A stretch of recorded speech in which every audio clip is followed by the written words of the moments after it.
Todos os jogadores colorados gostam de Roger como pessoa e o admiram como profissional, e é esse o grande problema do Inter hoje. Não entendeu nada? Bom, se não entendeu, eu peço que me deem um exemplo de ambiente de trabalho que os colaboradores, os funcionários, falam bem do chefe, elogiam e colocam o cara num pedestal e a produtividade é esperada. Só isso. Não precisa, se quiser colocar aqui embaixo um comentário, sabe, aqui no YouTube, comente, deixe sua opinião. Dê um exemplo se você tem. Um chefe querido por todos que o trabalho acontece. Coloca aqui. Se quiser discordar, quiser colocar um contraponto educado, também vá ali, comente. Só peço que, antes de tirar conclusões precipitadas, assista o vídeo até o final e pense a respeito.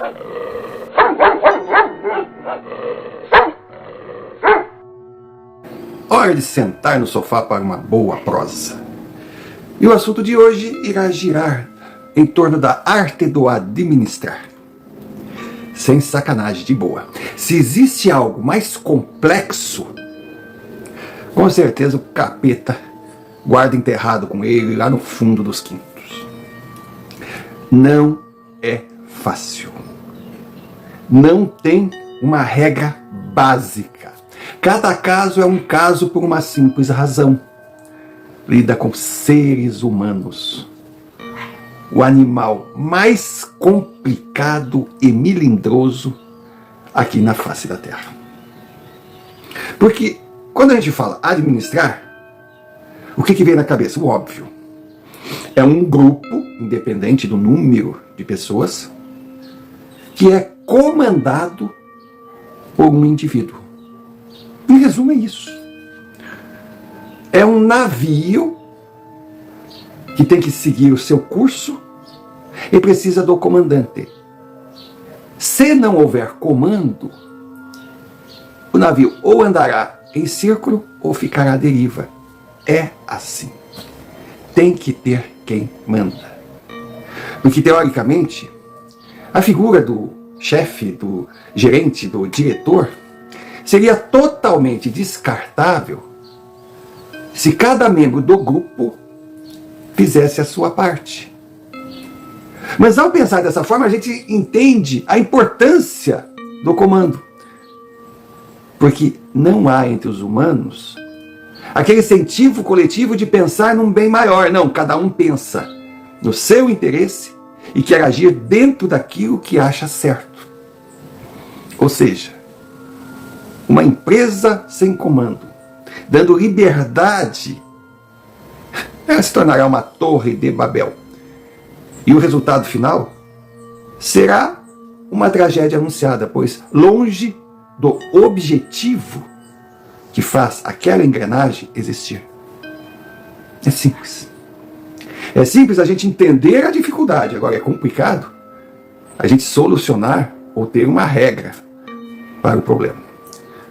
Porque administrar é algo que a maioria esmagadora pensa que sabe, pois o indivíduo se considera o dono da verdade. Mas, infelizmente, é uma qualidade que poucos possuem. Eu vivi muito, eu viajei muito, conheci muito, sem falsa modéstia.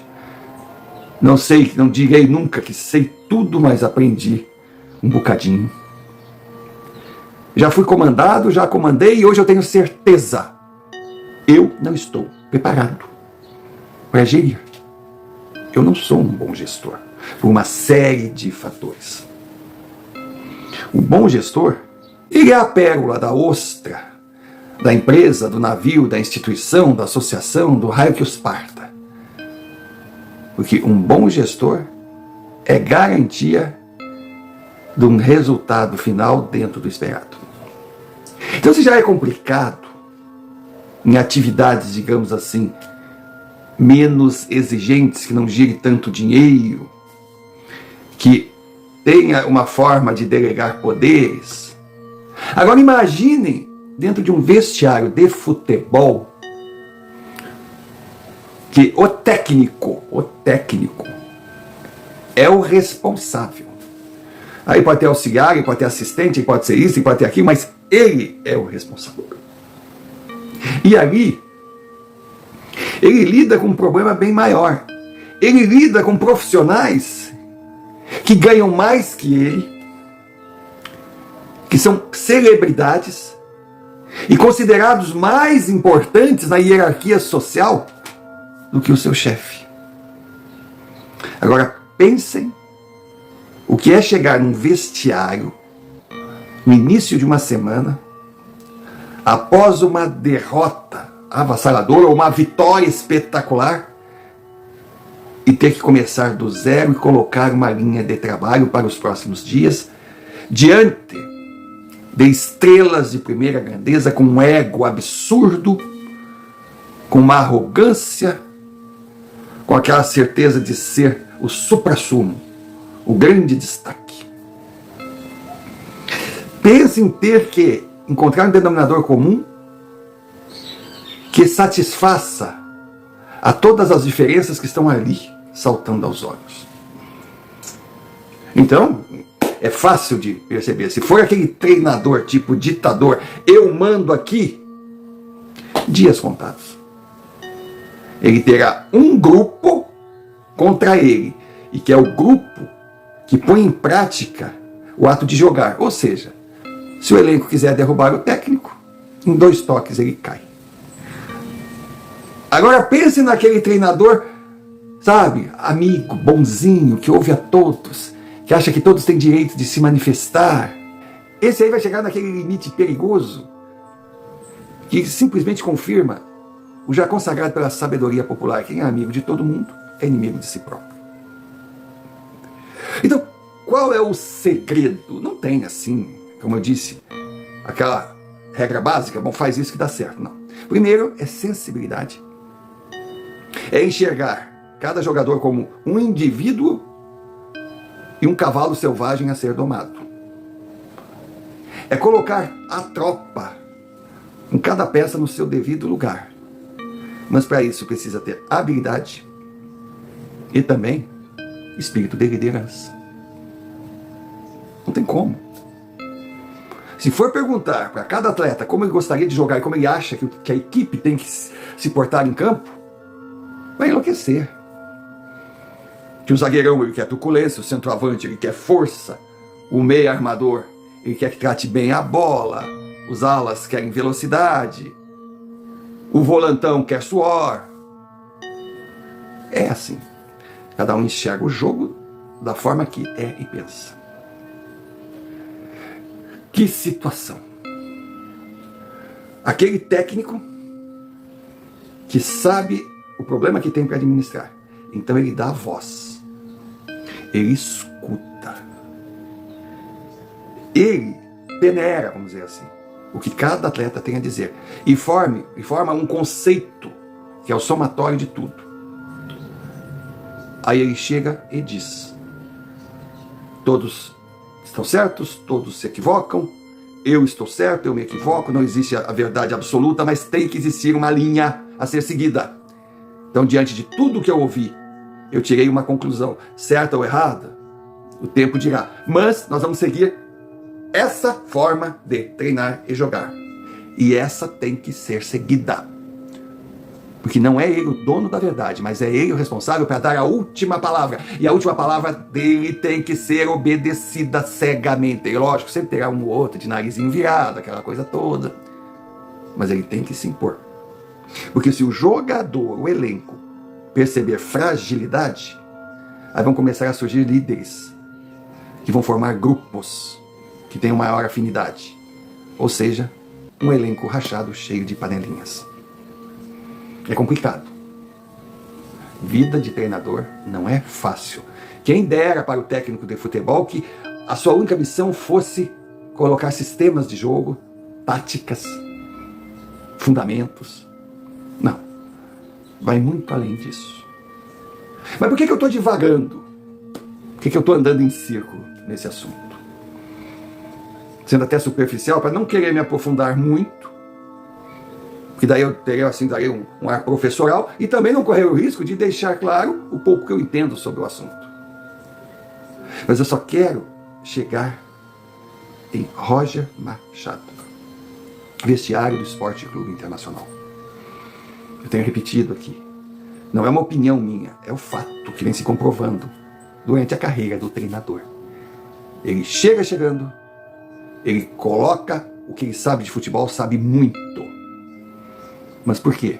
Porque ao chegar, todos os atletas o respeitam e ouvem o que ele quer e colocam em prática. Mas com o passar do tempo, é o que acontece em todo vestiário, as individualidades vão surgindo.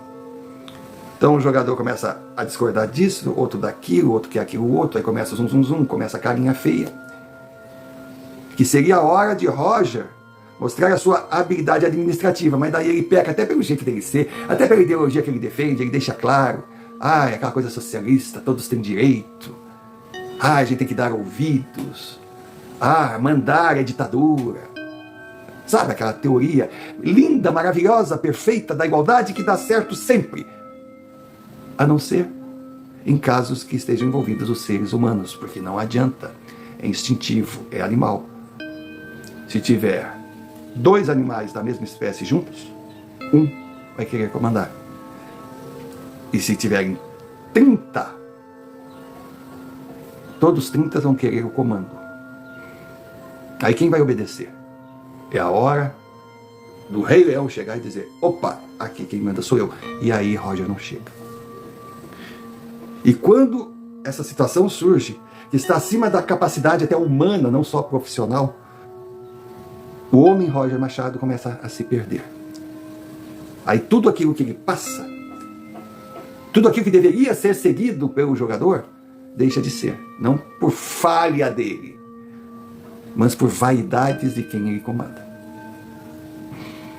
Aí surgiu a certeza que o trabalho de Roger tem um prazo de validade, que começa de forma maravilhosa, vai parando, chega uma hora que nada acontece, ele sai pela porta dos fundos, não sendo valorizado como mereceria, porque o que fica é a última impressão. E hoje no Inter, esse fenômeno está acontecendo. E o grande exemplo está na dupla Borré e Valência. Quem está de fora não imagina a guerra que tem entre esses 2 jogadores. E eu não estou falando da saudável luta por posição, por titularidade, não. É que os 2 são estrelas de primeira grandeza, não tanto pelo futebol, mas pelo ego. Que nenhum deles aceita a fantasia de reserva. Os 2 não se falam. Eles não são inimigos mortais, não tem razão para isso. Mas um quer distância do outro. E um quer a posição do outro. Isso é normal, todos querem ser titular. Não. Ultrapassa. Cada um deles acha que é obrigação de Roger colocá-lo como titular. O ambiente está péssimo. E aí o que acontece? O normal. Os peixes menores, eles se aproximam e dão razão para o lado A ou o lado B. Então hoje temos a turma do Borré e a turma do Valência. Mas não são 2 grupos únicos, não. Digamos, uns 2 ou 3 aqui, 2 ou 3 ali. O restante vai levando sua vida, não se envolve. Ou então, são figuras intocáveis, tipo o Alan Patrick, o Vitão, que, poxa, esses aí ninguém se mete, porque são ídolos pelo que estão fazendo hoje, são respeitados. Mas o restante sofre com a situação. E aí essa intriga, essa guerra silenciosa, essa guerra de olhares, de um não dar assunto para o outro, de mal-estar, acaba influenciando os mais fracos. Fracos até mentalmente. Aí começa a acontecer que, do nada, um Wesley para de produzir. Não é coincidência. Eu citei o exemplo do Wesley, mas tem outros mais. Que a gente percebe que podem dar bem acima do que estão oferecendo, mas o ambiente não deixa que eles trabalhem de forma sossegada. Vão aparecer os colorados para dizer: esse sofá de pobre, por que não cuida do Grêmio? Por que não fala que o Grêmio tá uma merda? Por que só fala do Inter? Não. Que o Grêmio está mal? Está mal. O Grêmio tem muito que melhorar? Tem muito que melhorar. Eu faço vídeos, sim, comentando sobre o Grêmio, e nesses vídeos eu elogio o que está bom, critico o que está ruim. Só que esse vídeo aqui é sobre o Internacional. Só que daí os colorados que acham que falar do Grêmio é tudo zoação, kkkk, dão chiliques, tem ataques de pelanca. E acontece que você vai assistir agora, a seguir, é rapidinho. Assista esse comentário geral sobre como o sofá é visto por pessoas que não aceitam o contraponto. E depois siga, para continuarmos falando sobre o Esporte Clube Internacional. Simples, direto, objetivo, bem ao estilo sofá de pobre. Precisamos da sua ajuda. O QR Code está aí na tela. Use-o sem moderação, pois sem você nós não existimos. Sofá de pobre é autêntico, não se esconde no politicamente correto para parecer queridinho. Defende suas convicções, custe a quem custar. Nome sofá, sobrenome polêmico. Tem opinião formada e a defender. Sofá de pobre não segue uma trilha, desvia de pedradas. Perseguido, bloqueado, desmonetizado, hostilizado, ridicularizado, simplesmente segue em defesa do que acredita. Nada demais se não convivesse com criaturas da espécie humana. Entre elas, um número significativo de pessoas que acreditam ter o direito de falar o que pensam, sendo extremista ao ponto de ostentar a bandeira do tolerância zero ao contraponto. Difícil saber se você pertence ao grupo do pró ou do contra. Se for pró, ajude-nos a continuar. Se for contra, muito obrigado por prestigiar e estar assistindo esse vídeo, e mesmo discordando, continue. Críticas construtivas sempre serão bem-vindas.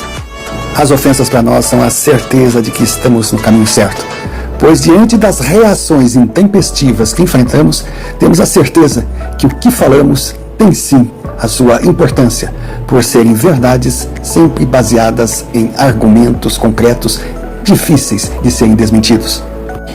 Efeitos colaterais são coerentes. Nos tornamos alvos daqueles que acreditam que, atacando quem publica, irão minimizar o teor do publicado. Voltando, o vestiário do Internacional deveria ter uma placa na porta. Um dos dois tem que sair. E a direção sabe. Agora, no meio da temporada, Borré ou Valência, em nome do senso comum, da coletividade, terá que sair. Ou sai Borré ou sai Valência. Não tem como. O problema é que são duas grifes. O Internacional espera ganhar muito dinheiro por eles. E o que o Internacional quer e precisa ganhar numa negociação para tentar cobrir a dívida que continua aumentando, não se iludam, o Inter está quebrado.